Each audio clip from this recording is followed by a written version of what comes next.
Si nous voulons progresser dans l'école de Christ et avancer jusqu'à la gloire pleine et suprême de Christ, pour être l'instrument propre au gouvernement de son royaume, le seul chemin par lequel nous apprendrons ce gouvernement céleste, spirituel et divin, qu'il a en vue pour les saints, c'est la soumission au Saint-Esprit.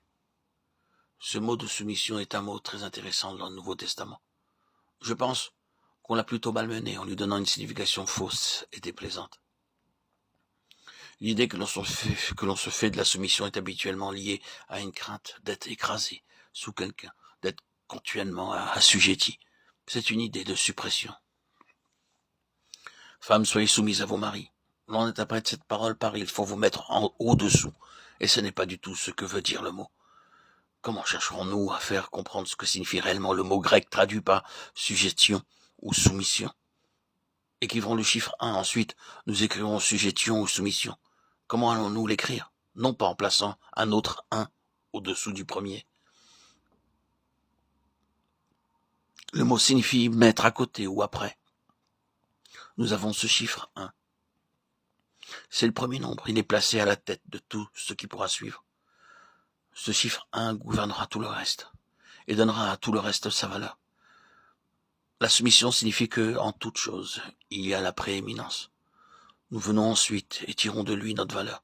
Il ne s'agit pas d'être écrasé, c'est tirer tout de lui, qui est le premier, et nous ne recueillerons jamais les bienfaits avant de connaître la soumission à Christ.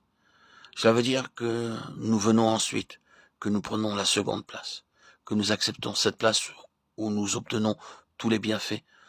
Nous recevons une valeur en prenant une certaine place.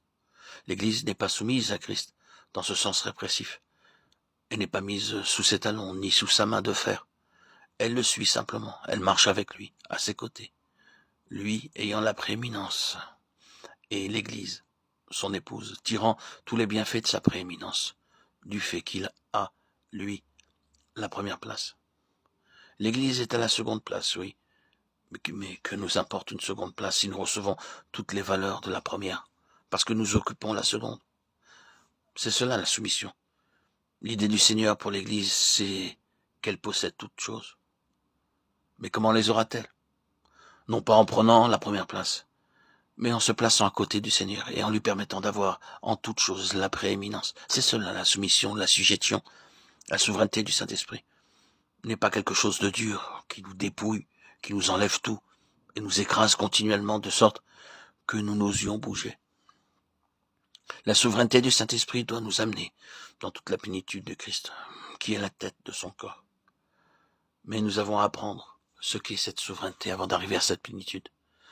C'est de sa plénitude que nous recevons. Le grand mal a toujours été, depuis les jours d'Adam jusqu'au nôtre, le fait que l'homme désire non pas la plénitude d'un autre, mais la sienne propre. Il veut l'avoir en lui-même et non pas en un autre. Le Saint-Esprit sape cette propre base de dessous nos pieds. En disant, c'est sa plénitude, elle est en lui. Il doit avoir sa place de souveraineté absolue avant que nous puissions connaître de sa plénitude. Je pense que cela suffira pour le moment quant à la signification de l'onction. L'aurons-nous saisi? Que le Seigneur nous fasse la grâce d'accepter la signification du Jourdain, afin que nous ayons le ciel ouvert, et par le ciel ouvert, l'onction qui nous apporte en toute chose la plénitude des cieux. Mais cela demande la souveraineté absolue de l'Esprit. C'est la leçon numéro 1 dans l'école de Christ. Oh, ce n'est pas la leçon numéro 1, non. C'est la base nécessaire à notre entrée dans l'école de Christ. C'est un examen préliminaire. Nous n'entrons jamais dans l'école avant d'avoir accepté la souveraineté du Saint-Esprit. C'est pourquoi il y a tant d'enfants de Dieu qui n'avancent pas très loin dans la connaissance du Seigneur. C'est qu'ils n'ont jamais accepté les implications de l'onction. Ils ne sont jamais réellement descendus dans le Jourdain. Leur marche est très lente, leur connaissance très pauvre. Si nous rencontrons un saint qui connaisse réellement la signification de la croix du Jourdain, qui ont ouvert la voie libre à la souveraineté de l'Esprit, nous verrons une croissance rapide, nous trouverons un développement spirituel qui dépasse de beaucoup celui des autres. C'est très vrai. Et c'est l'examen préliminaire, l'examen d'entrée dans l'école de Christ.